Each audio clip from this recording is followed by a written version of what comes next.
뭐든지 감사의 출발은 기억으로부터 시작이 됩니다. 기억하지 않는 인생은 감사할 수가 없죠. 감사할 것도 없고. 오늘 이 말씀도 사사기 본문 그대로 연속 강의를 하겠지만 우리 오늘 16절부터 본문이 잡혀 있는데 전체 맥락을 이해하기 위해서는 앞에 몇 구절을 좀 더 볼 필요가 있어요. 그래서 자막을 준비했는데 2장 11절을 좀 띄워주세요. 2장 11절. 이스라엘 자손이 여호와의 목전에 악을 행했다. 여기서 말하는 악은 신학적인 악을 얘기합니다. 그러니까 우리가 일반적으로 말하는 윤리나 도덕적인 죄, 악을 말하는 것이 아니고 신학적 악을 얘기해요. 그러면 신학적 악은 뭐고 도덕적, 윤리적 악은 뭘까? 사실은 한 줄거리인데 이걸 구분해서 표현을 하자면 신학적 악이라고 표현하는 이유가 있습니다. 우리가 보통 악이라고 할 때는 성경에서는 하나님과 관계가 이탈이 되거나 끊어진 상태를 죄 또는 악이라고 합니다. 그래서 성경에서의 악은 하나님과의 관계 설정 부분을 얘기하는 거예요. 우리 신앙적으로 표현하자면 하나님께로부터 관계가 끊어진 걸 얘기합니다. 인류의 모든 이 불협화음과 살인과 음란과 악과 죄는 사실 그 출처가 하나님과의 관계가 끊어짐으로써 벌어진 현상들입니다.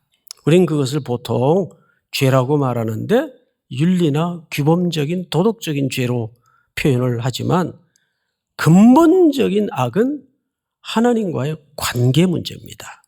그래서 오늘 11절을 보시면 이스라엘 자손이 여호와의 목전에 악을 행하여, 이거는 근본적인 악을 얘기하겠죠. 악을 행하여 뭘 섬기게 됩니까? 바알들을 섬기게 돼요. 자, 보세요. 하나님과 끊어져서 하나님을 알지 못하니까 인간은 근본이 종교적 존재예요. 뭔가 대체돼야 돼요. 하나님으로 채워져야 되는데 하나님이 어떤 분인지를 알지 못하면 자꾸 자기네들이 설정해서 자기네들이 만들어 놓은 우상을 찾게 되고 만들게 됩니다. 그걸 보통 우리가 우상 숭배라고 하죠. 여기 설명된 바알은 주인, 남편 이런 의미예요. 주로 이 바알이라는 가나안 대표적인 신이 담당하는 기능, 역할은 뭐냐면 타산의 신입니다.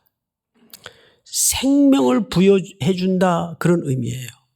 이것과 함께 섬겼던 신이 아스타롯 신입니다. 이 신은 물질의 풍요를 가져다 주는 신입니다. 이 두 신을 주로 이스라엘 백성들이 하나님을 버리고 새로운 주인을, 새로운 남편을 맞이하게 된 겁니다. 자, 우리 12절을 한번 볼까요? 애굽 땅에서 그들을 인도하여 내신 그들의 조상들의 하나님 여호와를 버리고 그랬죠. 버리고 다른 신들 곧 그들의 주위에 있는 백성의 신들을 따라 그들에게 절하여 여호와를 진노하시게 하였으되, 여기에서 여호와를 버렸다는 이 부분도 중요하지만 버리게 된 원인이 뭔지를 알아야 돼요. 방금 전에도 맥주감사 주일의 의미를 설명하면서 기억하지 못하면 무엇도 할 수 없다. 감사도 할 수 없다. 자, 줄친 부분을 자세히 보세요.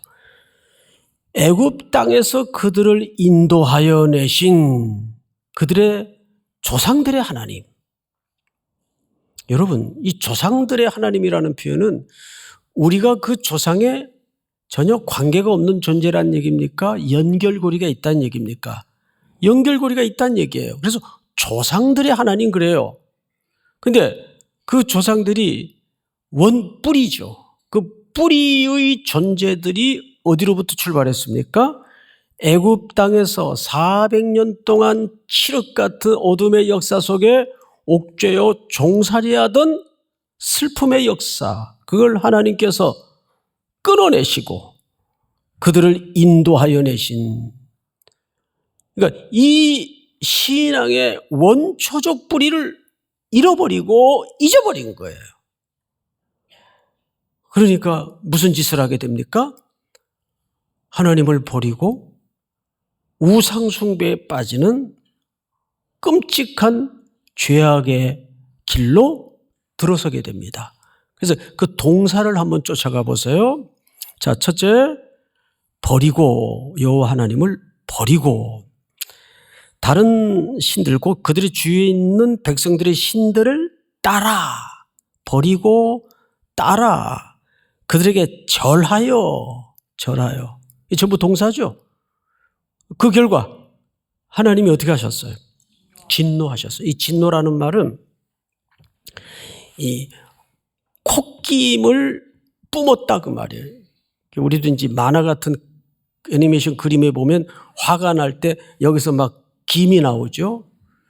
바로 정확하게 진노라는 말은 하나님의 콧김이란 얘기예요. 뜨거운 콧김. 이 진노라는 이면의 감정은 질투입니다. 하나님은 우리를 부부관계로 이해하시기 때문에 우리를 질투하세요.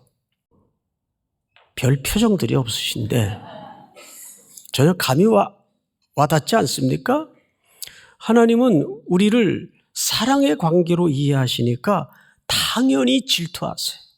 그 나하고 아무 상관없는 여자가 남의 남자하고 팔짱을 끼고 가든 차를 마시든 아무 상관이 없어요. 괜히 뭐 이름도 모르고 길거리 지나가던 여자가 어느 남자하고 팔짱을 끼고 간다고 그래요? 그건 정신 나간 사람이지. 그러니까 이 질투나 진노라는 개념 이면에는 관계 개념이에요. 우리를 아내로 생각하시고 사랑의 대상으로 이해하시니까 진노하시는 겁니다. 그럼 그 진노라는 감정의 이면에는 질투의 개념이고 우리를 사랑의 대상으로 이해하시기 때문에 무엇도 할 수 있다는 얘기예요. 진노도 할 수 있다는 얘기예요. 그런데 사랑하는 사람에 대해서 이런 진노조차 갖지 않으면 그냥 잊혀지거나 버림받은 존재죠. 다음 절을 한번 볼까요? 곧 그들이 여호와를 버리고 바알과 아스다롯을 섬겼으며, 버리고 따르고 절하고 섬겼으므로 이것이 본질적으로 하나님을 진노케 한 이유였습니다.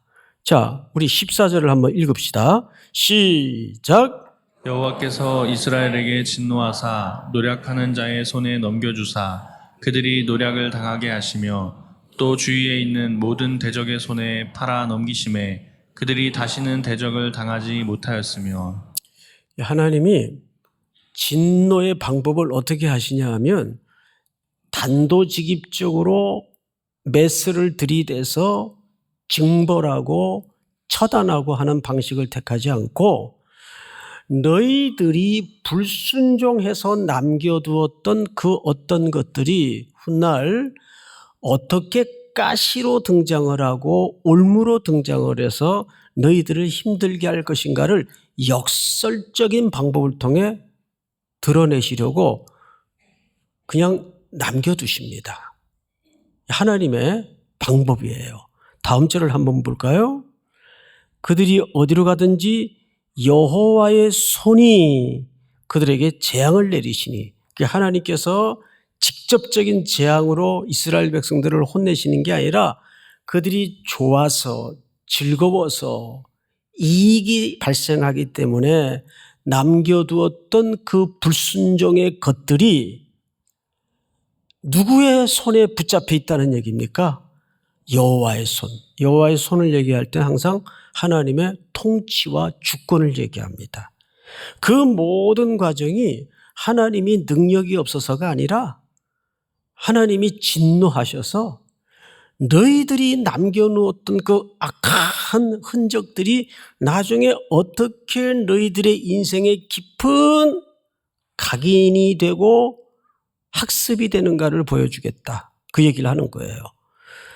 여호와의 손이 그들에게 재앙을 내리시니 곧 여호와께서 말씀하신 것과 같고 여호와께서 그들에게 맹세하신 것과 같아서 그들의 괴로움이 심하였더라. 여호와께서 사사들을 세우사 노략자의 손에서 그들을 어떻게 하셨어요? 자, 여기 이 15절, 16절을 여러분들이 읽으면서 16절은 오늘 본문의 시작입니다. 읽으면서 이상한 지점을 발견해야 됩니다. 그들이 괴로웠어요. 그래서 여호와께서 사사들을 세우셔서 노략자들의 손에서 그들을 구원해 내십니다. 이것이 사사기의 일관된 순환적 패턴이에요. 근데 뭐가 이상해 여기? 힘들어하니까 하나님이 구원자 사사들을 세워서 구원하셨나 보지. 자, 여기 정상적인 과정대로라면 회개의 과정이 없어요. 그렇죠? 그들이 사사기에서 울었다는 것은 그 회개 아닙니다. 그냥 감정 해소한 거예요. 우리 지난 시간인가 배웠죠? 복음이라는 지명이 바뀔 정도로 거기서 통곡을 하고 울어요. 제사도 지내고. 그 종교의 행위만 열심히 강화시킨 거죠. 그냥 울고 만 거예요. 감정풀이 한 거예요. 신앙은 울었다고 회개가 아니에요. 그러니까 이 말은 무슨 얘기냐면 이거를 우리가 보통 선제적 은혜라고 얘기합니다. 다시요. 선제적 은혜라고 얘기합니다. 하나님은 은혜를 먼저 주시고 우리를 고쳐가시는 방법을 언제나 택하세요.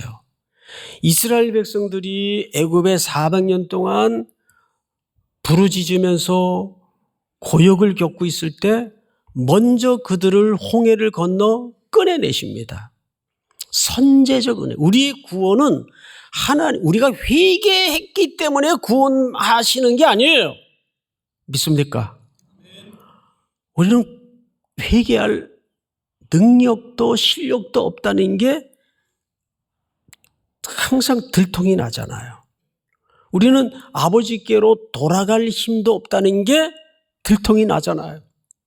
그래서 슈브라는 히브리 말의 회개는 하나님이 우리에게 마음을 돌리시고 하나님이 우리에게 시선을 돌려야 우리가 회개라는 모양을 갖추게 만듭니다. 그러니까 주 예수 내가 알기 전 날 먼저 사랑했네. 그 찬송가 가사도 있잖아요. 그 잘 아시는 것처럼 주 예수 내가 알기 전 날 먼저 사랑했네. 여기까지. 네? 가사 한마디라도 얼마나 깊은 신학적 의미를 담고 있습니까? 그러니까 사사기의 패턴은 항상 일정해요. 배교, 징계, 구원, 다시 배교, 징계, 구원. 이 악의 카테고리가 계속 반복이 돼요. 그래서 오늘 사사를 세웁니다. 그 사사를 세우면 조금 나을까 볼까요? 17절. 그들이 그 사사들에게도 순종하지 아니하고 오히려 다른 신들을 따라가 음행하며 그들에게 절하고 여호와의 명령을 순종하던 그들의 조상들이 행하던 길에서 속히 그 죄를 짓는 데는 빛의 속도로 빨라요. 속히 치우쳐 떠나서 그와 같이 행하지 아니하였더라. 우리 18절 다 같이 한번 시작. 여호와께서 그들을 위하여 사사들을 세우실 때에는 그 사사와 함께 하셨고 그 사사가 사는 날 동안에는 여호와께서 그들을 대적의 손에서 구원하셨으니 이는 그들이 대적에게 압박과 괴롭게 함을 받아 슬피 부르짖음으로 여호와께서 뜻을 돌이키셨음이거늘. 19절을 한번 제가 읽겠습니다.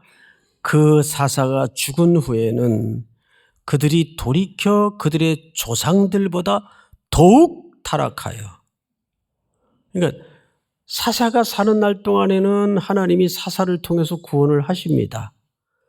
그런데 사사가 죽은 다음에는 그들이 돌이켜 그들의 조상들보다 더욱 타락하여, 이것을 뭐라고 표현했는가 하면 나선형 죄악. 그러니까 이런 나무에 뭔가를 이제 고정시키려면 나사를 박죠. 나사를 돌립니다. 나사를 박는 게 아니죠. 못을 처음에 탕탕 친 다음에 그 나사를 돌려요. 그 돌아갈수록 더 깊어집니다. 우리 죄가 그래서 나선형 죄악의 성질을 갖고 있어요. 점점 더 깊어져요. 이게 성경의 역사예요. 사사를 세워서 사사가 사는 날 동안에는 울고불고 하면 또 하나님이 구원해 주십니다. 그런데 오늘 본문 보니까 그 사사가 죽은 후에는 더욱 타락하여 다른 신들을 따라 섬기며 그들에게 절하고 그들의 행위와 패역한 길을 그치지 아니하였으므로 20절 여호와께서 이스라엘에게 진노하여 이르시되 이 백성이 내가 그들의 조상들에게 명령한 언약을 어기고 나의 목소리를 순종하지 아니하였은즉 다음 절 나도 여호수아가 죽을 때 남겨둔 이방 민족들을 다시는 그들 앞에서 하나도 쫓아내지 아니하리니 다음 절 같이 읽습니다. 시작. 이는 이스라엘이 그들의 조상들이 지킨 것 같이 나 여호와의 도를 지켜 행하나 아니하나 그들을 시험하려 함이라 하시니라. 아멘. 여기서 보시면 왜 이렇게 그들을 하나님께서 진노하사 쫓아내지 아니하시는가? 한번 너희들도 골탕 먹어봐라. 이런 심산으로 쫓아내지 않는 게 아니고 여기 정확하게 뭐라고 표현하셨는가 하면 그들을 뭐하려 함이라. 여기서 말하는 시험은 이런 관점의 시험이 아닙니다. 자, 누구는 떨어뜨리고 누구는 붙여주기 위해서 치르는 그런 시험의 개념이 아니에요. 여기서 말하는 시험은 네가 몇 점짜리인지 확인시켜 줄게 그 뜻이에요. 우리 병원에 들어가면 제일 근육이든지 뼈든지 어떤 조직이든지 제일 정확하게 집어내는 진단 장치가 보통 우리가 뭐라 그래요? MRI.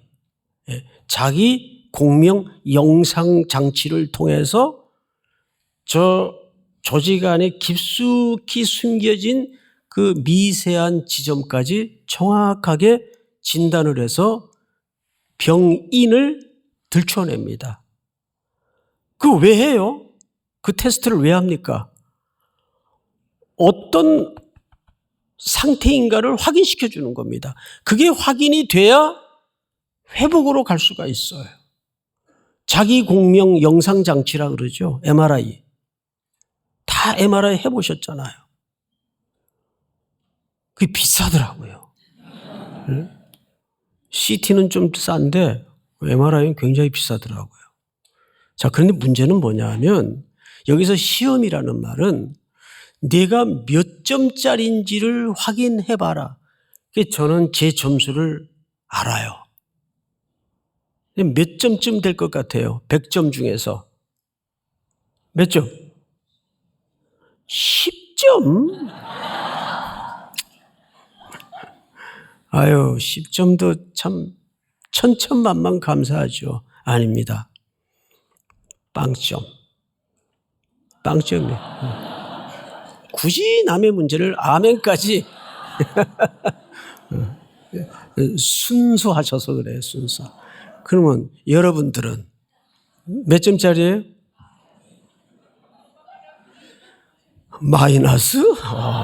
그건 너무 같다. 자, 보세요. 사사기의 역사는 사사를 세워도 그 영웅들이 의미가 없더라. 탁월한 리더십을 가진 사사들도 있었어요. 드보라 같은 사사들.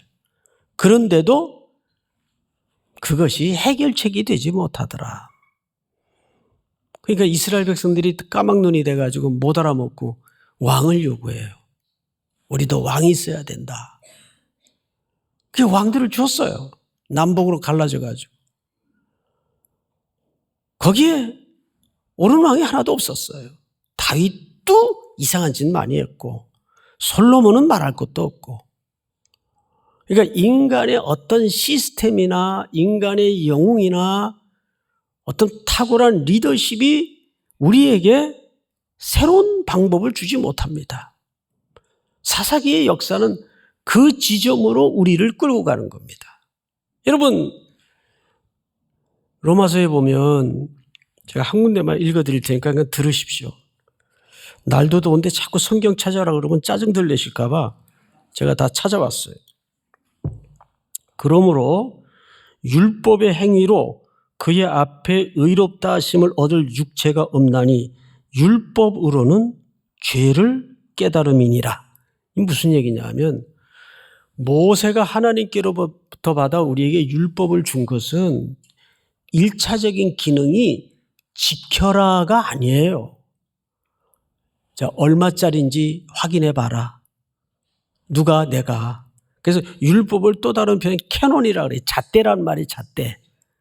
그 잣대를 들이밀어 봤더니 빵점. 내 안에 의의가 없는 게 드러났어요. 그래서 로마서 기자는 이렇게 얘기합니다. 죄를 깨달음이니라. 이제는 율법 외에 하나님의 한 의의가 나타났으니 율법과 선지자들에게 증거를 받은 것이라. 율법과 선지자들이 증거한 내용이 뭡니까? 메시아가 오셔야 된다. 메시아가 오셔야 된다. 그래서 우리는 율법을 통해서 깨닫는 게 뭐냐 하면 나는 정말 마이너스 수준이구나. 빵점짜리구나. 내 안에 의의가 없구나. 그러면 제3의 새로운 방법은 뭘까? 우리의 시선이 저절로 갈라디아서에 보면 이렇게 표현을 합니다. 이같이 율법이 우리를 그리스도께로 인도하는 초등교사가 되어 우리로 하여금 믿음으로 말미암아 의롭다 함을 얻게 하려 함이라. 그러니까 율법이 우리의 시선을 누구에게로 몰아갑니까? 예수 그리스도에게로. 그리스도만이 나에게 새로운 생명을 줄 수 있고 새로운 길을 줄 수가 있는 겁니다. 이것이 인류의 답이에요. 그런데 우리는 홍해를 건넌 애국으로부터 구원을 얻은 기억을 잃어버리고 잊어버려요. 감사는 그것을 기억하는 데서부터 회복이 되는 거죠. 저는 우리 3.1교회가 주님 다시 오시는 그날까지 우리 스스로가 먼저 하나님 앞에 그렇게 불능한 존재였으나 구원함을 입고 그 구원의 감격과 은혜를 기억하면서 그것을 동력으로 하나님 앞에 어떻게 다름질해야 되는가. 항상 잊어버리지 말고 또 하반기를 주님의 자비, 주님의 사랑에 기대어 신실한 주님과 동행할 수 있는 새 하반기가 될 수 있기를 축복합니다.